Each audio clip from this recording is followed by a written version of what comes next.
piece of a foam rubber sheet over the cap. Heat it with a hairdryer to make the foam rubber shape the cap. Attach it using double-sided tape. Cut off the excess. Repeat it for the bottom. Wrap up the rest of the bottle with the foam rubber sheet. Tape it to the fake zipper. Choose the colors that fit your taste. Hot glue ribbon to the neck.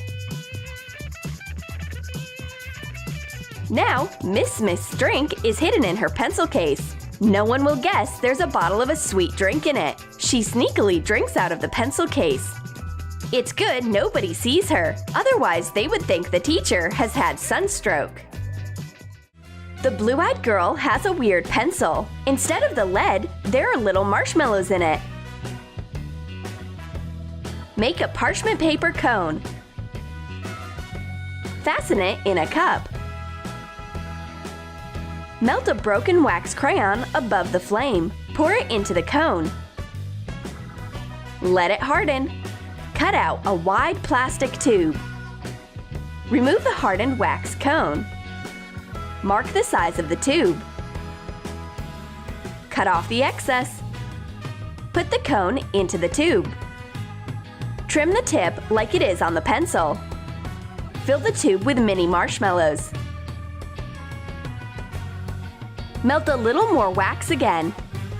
Pour it into a small tube piece. When cool, take it out. Put it into the pencil-like plug. Decorate the tube with patterned tape. The girls are drawing with the pencil, waiting for the right moment to enjoy the marshmallows. Suddenly, as luck would have it, the teacher needs exactly this very pencil. She must certainly smell the sweets.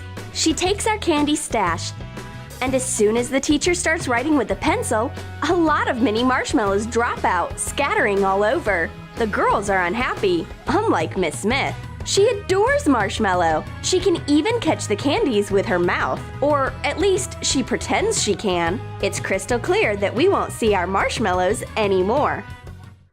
We're having a heat wave of knowledge in class. It's great we have a cooling folder. What about a refreshing ice pop? Snip off coffee stirs, making them shorter. Round up the corners.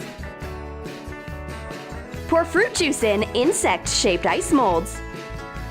Put a stick into each mold. Put it into a freezer. Hot glue foil foam insulation into a zipped folder. Trim the edges to fit the size. Put in the ice pop.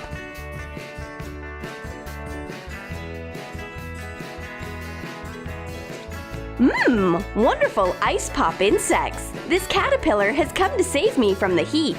And this snail is even tastier. But Miss Smith is the craftiest beetle. It's scorching hot, and she knows for sure that the girls must have a cold sweet stash. Aha! Here it is! Miss Smith helps herself with an ice pop, and she becomes even happier right before our eyes. The art class can be easily combined with a nice snack, in case you transform your brushes into banana sticks. Cut peeled bananas into big pieces. Snip off the bristles of your old brushes.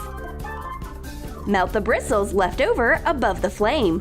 Put a banana piece on the brush handle. Spread condensed milk over the banana. Cover it with sprinkles. Place it in the freezer. Put the cool banana sticks into a brush cleaning cup with a cap. Dolly takes off the cap and takes out tasty banana sticks instead of brushes. Help yourself, it's delicious! But the blue-eyed girl has her own secret dessert. Is she really going to eat acrylic paint? Humph! It smells like sweet sorbet. What is it there inside the tube? Cut a banana in circles. Put in some strawberries. Mash it together. Put the sorbet into a clean tube of acrylic paint. Hot glue the cut edge. Cool it down in a fridge. The blue-eyed girl eats her paint sorbet right out of the tube. She definitely enjoys the weird paint. And I keep gnawing on my banana brush. The subject of the sweet class is summer fruit. Did you like the ideas? Then write in your comments how you survive your extra summer classes. Do you drink lemonade right out of your backpack? Or eat sorbet out of a paint tube? Or sneak an ice pop in a thermo case? And don't forget to give your thumbs up, subscribe to our channel, and click the bell so you don't miss new refreshing ideas on the Troom channel.